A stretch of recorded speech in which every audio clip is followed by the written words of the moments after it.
Assalomu alaykum barchaga. Bu videoda sizlar bilan Telegram Insta'dagi reklama uchun belgilagan byudjetimizni qanday qilib qaytarib olishni ko'rib chiqamiz. Hop, o'zi qachon bizga bu kerak bo'ladi? Ya'ni reklama kompaniyamizga belgilagan byudjetimizni qachon chiqarib olishimiz kerak bo'ladi?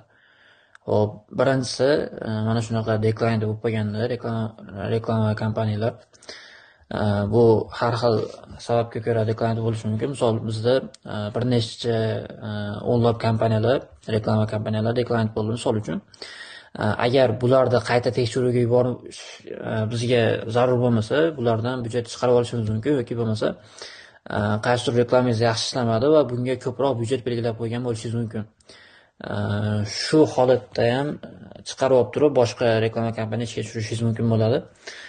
Bu uchun mana buni qanday qilinadi? Ya'ni aktiv kompaniyada, reklama kompaniyasida qanday qilib byudjet chiqarib olinadi? Misol uchun 1.68 euro bunda byudjet qolibdi, ya'ni aktiv byudjet qolibdi.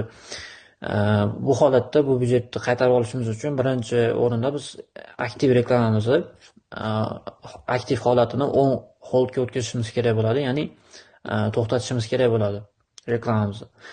Endi to'xtatganimizdan keyin reklamamizni 10-15 daqiqa, 10 daqiqa kutishimiz kerak va 10 daqiqadan keyin kirib byudjetni chiqarib olishimiz mumkin bo'ladi. Sababi aktiv reklama kompaniyasidan siz byudjetni qaytarib ola olmaysiz, ya'ni chiqarib ola olmaysiz. Shuning uchun 10 daqiqa vaqt kerak bo'ladi. Uni holdga kirgizganingizdan keyin, reklamani o'tkazganingizdan keyin. Xo'p, hozir biz ko'rib chiqadiganimiz deklanetdan o'tkazamiz. Deklanetda ham, aktivda ham bir xil qaytarib olinadi. Deklanetda hech qanaqa aktiv bo'lmagani uchun hech qayerga tegmaysiz. Mana bu yerdan aktiv yoki status belgisini tanlamaysiz. Misol uchun, hop, biz bu reklamadan byudjet chiqarib olishimiz kerak. Biz 1 euro byudjet belgilaganmiz ekan bu reklamaga. Bu rejected bo'ldi, ya'ni rad etildi. Bu reklamani yoqmoqchi emasmiz biz. Endi shu reklamamizni ichiga kirgandan keyin budget tugmasiga bosamiz. Mana shu yerda infoni oldida budget bor. Budget bosganimizdan keyin e'tibor berishimiz kerak bo'lgan narsa, mana bu yerda byudjet qo'shish bor. Ya'ni mana yerga misol 1 euro qilib turib budget bossak, bu yerga byudjet qo'shiladi.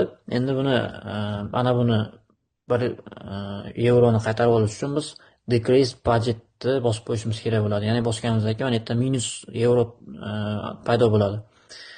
Hop, shu holatdagina bir qilib turib mana yerda umumiy qancha byudjetimiz qolgan bo'lsa, barchasini qaytarib olishimiz mumkin bo'ladi. Ya'ni minus euroga bir qilib withdraw from budget deb bosamiz. Va mana bizni byudjetimiz qaytarib olindi. Mana yerda 0 bo'ldi va 198.80 euromiz bor edi. Bu yerda 199.80 euro paydo bo'lib qoldi. Hop, mana budjet 0 bo'lib qoldi va bu reklama kompaniyamizda umuman byudjet qolmadi. Shu ketma-ketlikni takrorlash orqali siz ham o'z reklama kompaniyangizdagi byudjetlarni qaytarib olishingiz mumkin bo'ladi. Hop, dars ya'ni bu video foydali bo'lgan bo'lsa, aktivlik kutaman sizlardan, izohlarda va reaksiyalarda aktiv bo'lishingizni so'rab qolaman.